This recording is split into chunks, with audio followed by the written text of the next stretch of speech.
గౌరవనీయులు తెలంగాణ శాసనసభ మాజీ స్పీకర్ శ్రీ మధుసూదనాచారి గారు, మాజీ మంత్రివర్యులు శ్రీ దయాకర్ రావు గారు, జనగామ ఎమ్మెల్యే శ్రీ పల్లా రాజేశ్వరరెడ్డి గారు, గౌరవనీయులు ఉమ్మడి జిల్లాకు సంబంధించిన మాజీ శాసనసభ్యులు, జడ్పీ చైర్మన్లు, స్థానిక సంస్థల ప్రజాప్రతినిధులు, 42 డిగ్రీల ఎండ ఉన్నా ఇంత భారీ సంఖ్యలో తరలివచ్చిన నా అన్నదమ్ములకు, అక్కా చెల్లెలకు, ప్రజలందరికీ నమస్కారం.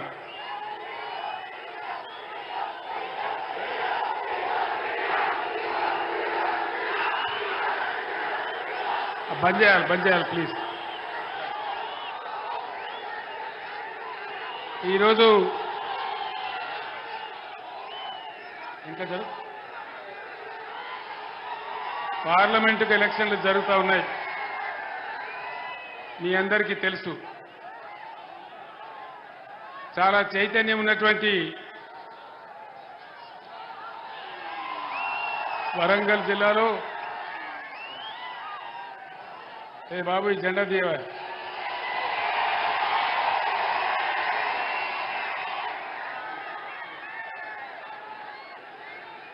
జరిగే ఈ ఎన్నికల్లో బీఆర్ఎస్ పార్టీ అభ్యర్థిగా హనుమకొండ జిల్లా పరిషత్ చైర్మన్, యువకుడు, ఉద్యమకారుడు, 20 ఏళ్లుగా నాతో పాటు ఉద్యమంలో ఉన్న సుధీర్ గారు పోటీ చేస్తా ఉన్నారు. తెలంగాణ చరిత్రకు, వైభవానికి ప్రతీక మన వరంగల్ జిల్లా. ఆనాడు ఉద్యమం జరిగే రోజుల్లో పోరుగల్లుగా మారితేనే కదా తెలంగాణ వచ్చింది. ఈ మట్టితో, ఈ చరిత్రతో నాది విడదీయరాని బంధం. 1969 నుంచి విరామం ఎరగకుండా, రాజీ పడకుండా పోరు చేసినటువంటి మన కాళోజీ, మన జయశంకర్ సార్ను తలుచుకుంటే బ్రహ్మాండమైన ఉద్వేగభరితమైనటువంటి ఆవేశం వస్తుంది. సమైక్యవాదుల పాలనలో మన వరంగల్ జిల్లా అన్ని విధాలా వెనుకబడ్డది. అజంజాయి మిల్లు ఆగమైపోయింది. అనేక రకాలుగా వెనుకబడి ఉండే బీఆర్ఎస్ పరిపాలనలో బ్రహ్మాండమైన కార్యక్రమాలు చేసుకున్నాం. అన్నిటిని మించినటువంటి ఆకాశమంత ఎత్తున మన వరంగల్ నడిబొడ్డున 24 అంతస్తులతో నిర్మితమైనటువంటి multi specialty, super specialty hospital నిర్మాణం చేసుకున్నాం. వరంగల్లో హెల్త్ యూనివర్సిటీ పెట్టుకున్నాం. మన పరకాల మాజీ ఎమ్మెల్యే ధర్మారెడ్డి గారి ఆధ్వర్యంలో mega textile, Kakatiya mega textile park తెచ్చుకున్నాం. 5 మెడికల్ కాలేజీలు జిల్లాకు తెచ్చుకున్నాం. ములుగులో మెడికల్ కాలేజీ, భూపాలపల్లిలో మెడికల్ కాలేజీ, నర్సంపేటలో మెడికల్ కాలేజీ, మహబూబాబాద్లో మెడికల్ కాలేజీ, మన జనగామలో మెడికల్ కాలేజీ. కేవలం ఒక్క మెడికల్ కాలేజీ ఉన్న వరంగల్ జిల్లాలో 5 మెడికల్ కాలేజీలు కొత్తగా తెచ్చుకున్నాం.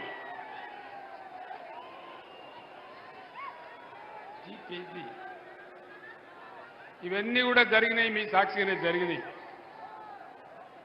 కానీ ఈనాడున్న ముఖ్యమంత్రి చాలా చిత్ర విచిత్రమైన మాటలు మాట్లాడతాడు. వరంగల్కు కాళేశ్వరం నీళ్లే రాలేదు అంటాడు. మరి మన నర్సంపేటలో, భూపాలపల్లిలో, మహబూబాబాద్లో, డోర్నకల్లో, పరకాలలో, వర్ధన్నపేటలో, పాలకుర్తిలో ఎక్కడి నుంచి వచ్చినాయి నీళ్లు? అంతకుముందు కాంగ్రెస్ రాజ్యంలో శ్రీరామ్ సాగర్ స్టేజ్ 2 అని చెప్తే దశాబ్దాలు గడిచినా బొట్టు నీళ్లు రాలేదు. మీ సహకారంతో మనం తెలంగాణ సాధించుకున్న తర్వాత కష్టపడి అన్నీ కంప్లీట్ చేసి మధ్యలో కాళేశ్వరం నిర్మాణం చేస్తే వరంగల్ జిల్లాకు నీళ్లు వచ్చినాయి. బ్రహ్మాండమైన పసిడి రాసులు లాంటి పంటలు పండినాయి. పంటలు పండని చోట బ్రహ్మాండమైన పంటలు పండినాయి. అదేవిధంగా ఈ ముఖ్యమంత్రికి తెలంగాణ చరిత్ర తెలియదు, భూగోళం తెలియదు. మొన్నెక్కడో మాట్లాడుకుంటూ కృష్ణానది కూడా నేనే కట్టినా అంటాడు. ఎవడన్నా నది కడతాడా ప్రపంచంలో? కట్టినా అంటే సోషల్ మీడియాలో భయంకరంగా ట్రోలింగ్ చేసినారు వాళ్ళందరూ కూడా. ఆ విధంగా ఒకడు కూడా ఏరి కోరి మొగర్ని తెచ్చుకున్నాడు. ఒక ఆమె ఏరి కోరి మొగర్ని తెచ్చుకుంటే ఎగిరెగిరి తనిండట వాడు. మనం ఇలా వాళ్ళ అడ్డగోలు హామీలు చూసి మోసపోయి ఓట్లేస్తే కేవలం 4-5 నెలలే ఏం జబ్బొచ్చింది నాకు అర్థం కాదు. తెలంగాణకు కరెంట్ ఎక్కడ పోయింది? సాగునీళ్ళు ఎక్కడ పోయినాయి? పంటలు ఎందుకు ఎండుతున్నాయి? మంచినీళ్ళ కరువు ఎందుకు వస్తున్నది? గత 10 ఏళ్లలో ఇవన్నీ ఉండేనా? ఇలా ఎన్ని గోల్మాలు అవుతాయి? ఒక్కటంటే ఒక్క హామీ కూడా అమలు చేయలేదు. ఆ రోజు మనం ₹1,00,000 కళ్యాణ లక్ష్మికి ఇస్తే తులం బంగారం ఇస్తామన్నారు. ఒక్కలకన్నా వచ్చిందా? రాలేదా? రైతు బంధు అందరికి వచ్చిందా? రాలే. అయ్యా ముఖ్యమంత్రి గారు, ఇది ప్రజల మాట. నేను ప్రజల మధ్య నిలబడి మాట్లాడుతా ఉన్నా. ప్రతి మహిళకు ₹2,500 ఇస్తామన్నారు. వచ్చినాయా?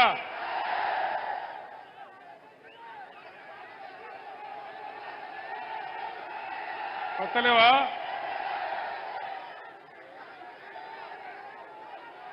పంట పండిస్తే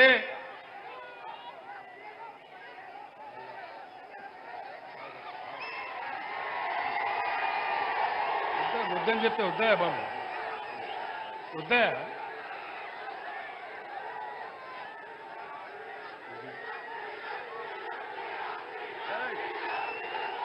ముఖ్యమంత్రి 2 మాటలు చెప్పినాడు. ఆ రోజు మనం 2 దఫాలుగా ₹1,00,000 వరకు రుణమాఫీ చేస్తామని చెప్పి 2 దఫాలుగా 30,000 కోట్ల రూపాయలు మాఫీ చేసినాం. ముఖ్యమంత్రి మాట్లాడిండు. ముఖ్యమంత్రి ఏమన్నాడు? కేసీఆర్ ₹1,00,000 రుణమాఫీ చేసిండు కదా, ఇక మీరు ఉరుకుని బ్యాంకులకు ఉరుకుని 2 లక్షలు తెచ్చుకోండి, డిసెంబర్ 9 నాడు 10:30 గంటలకే మాఫీ అన్నాడు. 2 లక్షల రుణమాఫీ అయ్యిందా అన్నా? అయ్యిందా? ఎక్కడ కూడా కాలే. అంటే ఈరోజు ఏం జరుగుతూ ఉంది రాష్ట్రంలో? దయచేసి ఆలోచన చేయాలి. ఇంతకు ముందు తెలంగాణ వచ్చిన తర్వాత తెలంగాణ మొత్తంలో కూడా బ్రహ్మాండంగా భూముల ధరలు పెరిగినాయి. రియల్ ఎస్టేట్ వ్యాపారం బాగా జరుగుతూ ఉండే. ఇప్పుడు డౌన్ అయిందా? పెరిగిందా? ఏమైంది? బంద్ అయింది. అందులో బతికేటోళ్ళు వేల మంది ఇలా రోడ్ల మీద పడ్డారు. హైదరాబాదులో పెద్ద నగరాలలో గత 5 నెలలుగా పర్మిషన్లు ఇస్తలేరు. ఏం కారణం పర్మిషన్లు ఇవ్వకపోవడానికి? తెలంగాణ రాష్ట్రంలో మనం టీఎస్ బి పాస్ తెచ్చినాం. 21 రోజులలో ఆటోమేటిక్ అప్లికేషన్ పెడితే పర్మిషన్ ఇచ్చేయాలి. అది చట్టం. ఇలా ఉన్న ఈ ముఖ్యమంత్రి, ఈ మంత్రివర్గం ఆ చట్టాన్ని ఉల్లంఘించి పర్మిషన్లు ఇవ్వడం లేదు. ఎందుకో తెలుసా? వేరే రాష్ట్రాలలో ఉన్నట్టుగా ఎవడన్నా బిల్డింగులు కడితే స్క్వేర్ ఫీట్ కింద అని కాంగ్రెస్ పార్టీకి లంచం ఇయ్యన్నట. దానికోసం మొత్తం ప్రగతిని ఆపేసి, అభివృద్ధిని ఆపేసి ఇలా పర్మిషన్లు కూడా ఇవ్వడం లేదు. కంప్లీట్ అయిన బిల్డింగ్లకు కూడా ఆక్యుపెన్సీ సర్టిఫికెట్ ఇవ్వాలంటే ఇవ్వడం లేదు. ఇవన్నీ కూడా బండారం బయట పెడతాం. రేపో ఎల్లుండో డెఫినెట్గా మనం ముందుకు పోతాం. ఇక ఇంకొక పార్టీ ఈ ఎన్నికల్లో పోటీ చేసే మరొక పార్టీ బీజేపీ పార్టీ.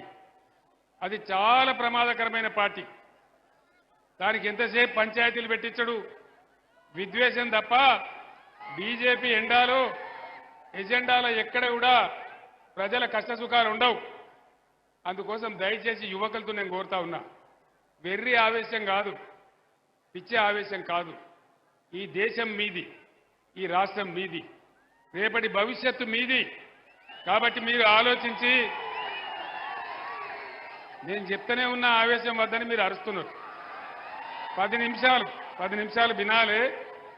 నేను వెళ్ళిన తర్వాత మీ బస్తీలలో, మీ ఊర్లలో డెఫినెట్గా ఈ విషయాలు చర్చ పెట్టాలి. బీజేపీ ఎజెండాలో ప్రజల కష్టసుఖాలు ఉంటాయా? 100 నినాదాలు చెప్పిండు మోడీ. బేటీ బచావో బేటీ పడావో ఎక్కడన్నా ఏమన్నా వచ్చిందా? జన్ ధన్ యోజన ఎవరి బ్యాంకులకు 5 రూపాయలు వచ్చినాయా? 10 ఏళ్ల కింద చెప్పిండు మోడీ, విదేశాలకు నల్లధనం అంతా తెస్తా, ఇంటికి 15 లక్షలు ఇస్తా. వచ్చినాయా ఎవరికన్నా? వినబడతలేదు. 15 రూపాయలు కూడా రాలే. అదేవిధంగా అమృత్ కాల్ వచ్చిందా? అమృత్ కాల్ వచ్చే దిన్ వచ్చిందా? వచ్చే దిన్ రాలేదు, కానీ సచ్చే దిన్ వచ్చింది. అంతేనా? ఈ విధంగా అనేక రకాలుగా మన కాజీపేటకు కోచ్ ఫ్యాక్టరీ కావాలని వస్తే దాన్ని ప్రధానమంత్రి రాష్ట్రానికి గుజరాత్కి ఎత్తుకొని పోయిండు ఆయన. కాజీపేటకు వచ్చేదాన్ని ఇక్కడ బంద్ పెట్టి గుజరాత్ కొనిపోయినాడు ఆయన. అదేవిధంగా గిరిజన విశ్వవిద్యాలయం 10 ఏళ్ల నుంచి మనం 100 సార్లు అడిగితే మొన్న ఎలక్షన్ల ముందు కాగితం ఇచ్చిండు. గిరిజన విద్యాలయం 10 ఏళ్లు పడుతుందా ప్రధానమంత్రికి? ధరల పెరుగుదల, రూపాయి విలువ 83 రూపాయలకు పడిపోయింది. ఏ హామీ నెరవేరలేదు. 18 లక్షల ఉద్యోగాలు ఖాళీ ఉంటే కేంద్ర ప్రభుత్వంలో ఒక్క ఖాళీ కూడా నింపరు. ఇవన్నీ పోను. మళ్ళీ ఇప్పుడు ఏం జరుగుతూ ఉంది? మీరు జాగ్రత్తగా వినాలి, మాట గడబడి చేయొద్దు. మనకున్న ఒకే ఒక్క నది, మన బతుకు తెరువు, నేడైనా రేపైనా భవిష్యత్తులో అయినా గోదావరి నది. మీరు పేపర్లలో చూస్తూ ఉన్నారు, టీవీలలో చూస్తూ ఉన్నారు. ఆయన రాజకీయ ప్రయోజనాల కోసం తెలంగాణ గొంతు కోసి గోదావరి నది ఎత్తుకొని పోతా, తమిళనాడుకి ఇస్తా, కర్ణాటకకి ఇస్తా అని మాట్లాడుతూ ఉన్నాడు. ఆలోచన చేయాలి, దయచేసి సీటు కొట్టద్దు. గోదావరి నదిని నేను తీసుకొని పోతా అని బాజాప్తా ఓట్లు పడే టైంలో నరేంద్ర మోడీ రాష్ట్ర ప్రభుత్వానికి నోటిఫికేషన్ పంపించాడు. రాష్ట్ర ప్రభుత్వం ఏం చేయాలా? ప్రాణం పోయినా సరే ఇయ్యమని పంచాయతీ పెట్టాలా. నేనున్నప్పుడు అదే పంచాయతీ పెట్టినా. ఆయనేమో ఎత్తుకపోతా అంటాడు. ఈ శాతగాని రేవంత్ రెడ్డి ప్రభుత్వం ఏమో నోరు మూసుకొని పడినది.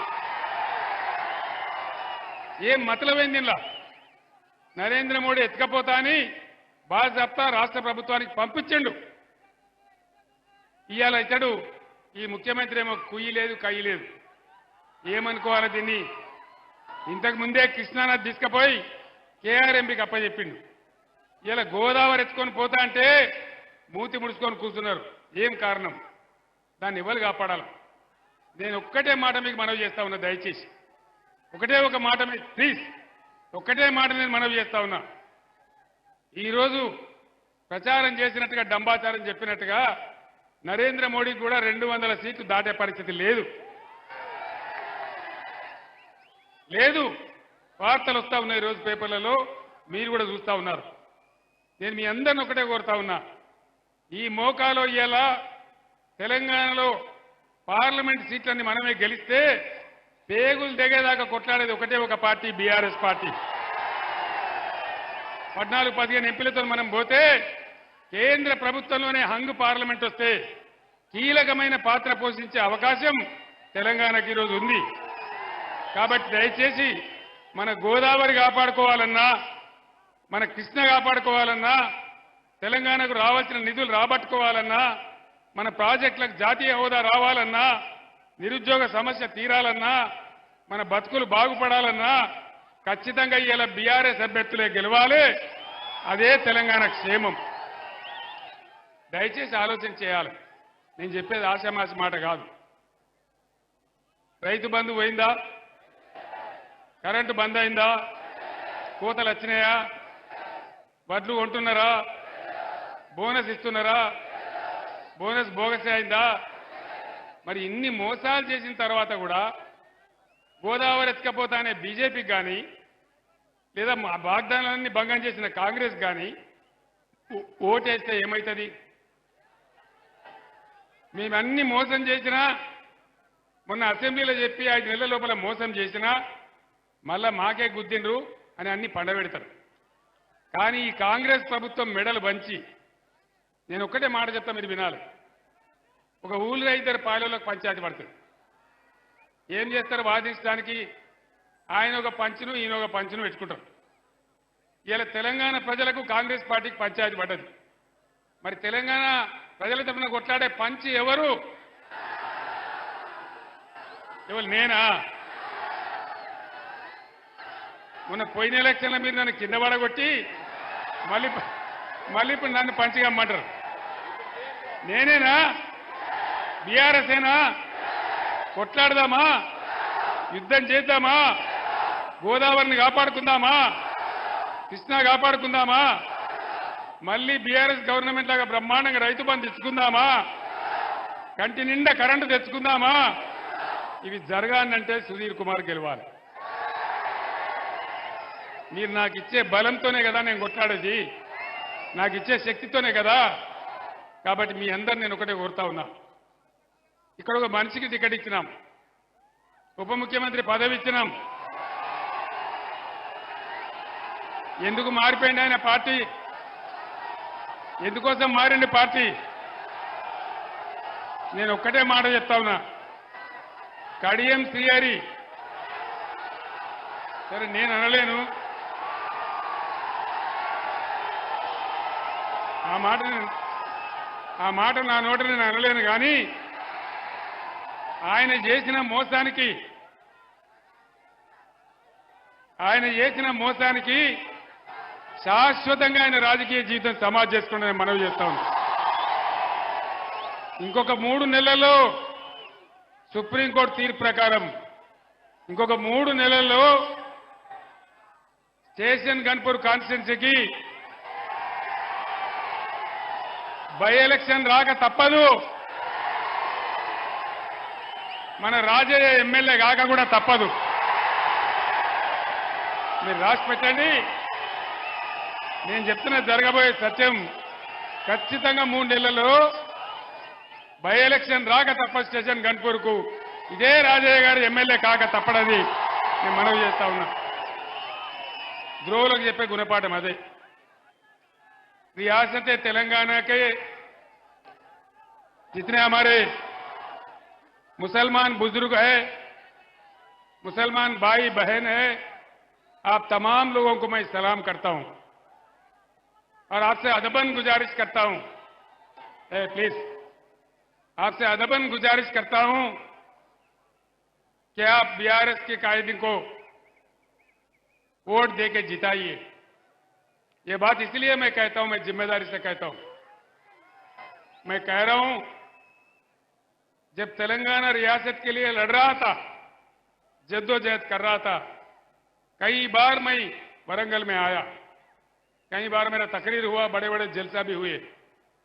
हमेशा मैं कहा हिंदुस्तान को एक सेक्युलर देश बनके रहना चाहिए। हिंदुस्तान सबका देश है, किसी एक का नहीं है। और उस दिन मैं कहा, लोग कितना भी धोखा कर रहे थे, उस समय के वजीर आला लोग हमारे तोड़ने का कोशिश कर रहे थे। मैंने कहा अल्लाह के घर में देर है लेकिन अंधेर नहीं है, और अल्लाह का करम हुआ, हमको तेलंगाना हासिल हुआ। और तेलंगाना हासिल होने के बाद 10 साल बीआरएस के हुकूमत में माइनॉरिटी डेवलपमेंट के लिए हम कितना काम किए आप लोग जानते हैं। रेजिडेंशियल स्कूल कितना हम कायम किए, कैसे हमारे बच्चों को, खवातीनों को वहां पढ़ाई मिल रहा आप जानते हैं। और उसी के साथ साथ मुसलमानों के खदर में हिंदुस्तान में पहली बार किसी ने दिया हमारे मौजमों को, हमारे इमामों को तनख्वाह, तो सिर्फ केसीआर सरकार था। पूरे इंडिया में किसी ने भी नहीं दिया था। और इस प्रकार से रेजिडेंशियल स्कूल बनाए, 12,000 करोड़ रुपए खर्च किए, अकलियती बहबूदी के लिए कई काम किए। मैं आपसे एक ही गुजारिश करता हूं, बीआरएस एक सेक्युलर तहरीक है, सेक्युलर तहरीक ही रहेगा। कितना भी कोशिश करे कोई भी, मेरे बेटी को जेल में डाले आज, आप लोग जानते हैं, ये बीजेपी सरकार, ये गद्दार सरकार, फिर भी हम नहीं डरे। जिंदगी जब तक है हम सेक्युलर ही रहेंगे, सभी का हिफाजत करेंगे, सबको साथ लेकर चलेंगे। कहीं वहम में आज जंग है बीआरएस और बीजेपी के बीच में। आप लोग अगर कहीं किसी के बात में जाके कांग्रेस को वोट डालेंगे तो बीजेपी एमपी जीतेंगे रियासत तेलंगाना से, इससे हमारा कोई फायदा नहीं। यहाँ बीजेपी का जड़ निकाल के फेंक देना चाहिए, उसको पैदा नहीं होना देना चाहिए। आज भी कौमी एग्जाइटी का एक मीटिंग हो रहा था, उस पर बीजेपी वालों ने जाके हमला किया। ये क्या तरीका है? अगर इन चीजों को रोकना है, 10 साल बिना किसी दंगा के, बिना किसी फसाद के, अमन के साथ हमने रियासत को चलाया। मैं आपसे गुजारिश करता हूं, सोच लीजिए आप लोग, बीआरएस का तायद कीजिए, ताउन कीजिए और बीआरएस के रुकने असेंबली को जिताइए, इसे रुकने पार्लियामेंट को जिताइए। इसलिए मैं आपको गुजारिश करता हूं, कार के निशाने पे वोट डाल के आप लोग बीआरएस को कामयाब कीजिए। మిత్రులారా, మీ అందరికీ చేసేది నేను ఒకటే మనవి, ఈ యొక్క కాంగ్రెస్ గవర్నమెంట్ నేను అడిగినా, ఏమయ్యా ఇన్ని హామీలు ఇచ్చినారు, అమలు చేస్తలేరు? మన ప్రతినిధులు అడిగినారు అసెంబ్లీలో. అడిగితే ఏమంటాడు ముఖ్యమంత్రి? కేసీఆర్, నీ గుడ్లు వీకి నేను గోళీలు ఆడుకుంటా, నీ పీగులు దేశం నేను మెడలేసుకుంటా,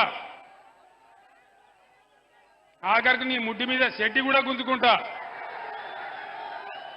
నేను 10 ఏళ్ళు ముఖ్యమంత్రిగా ఉన్నా, ఇటువంటి మాట ఎప్పుడన్నా విన్నరా నా నోట? కేసీఆర్ నిన్ను ఉంచబోయి చెర్లపల్లి జైలు వేస్తా, ఈ జైళ్లకు తోగమాటకు నేను భయపడతానా? కేసీఆర్ జైళ్లకు భయపడితే తెలంగాణ వచ్చేదా? వచ్చునా తెలంగాణ? ఎన్ని దెబ్బలు తిన్నాం, ఎన్ని నిరాహార దీక్షలు చేసినాం, ఎన్ని రాజీనామాలు చేసినాం, ఎన్నిసార్లు పదవులను ఎడమకాలు చెప్పులాగా ఇసిరేసినాం. మేము గట్ల భయపడితే తెలంగాణ వచ్చేదా?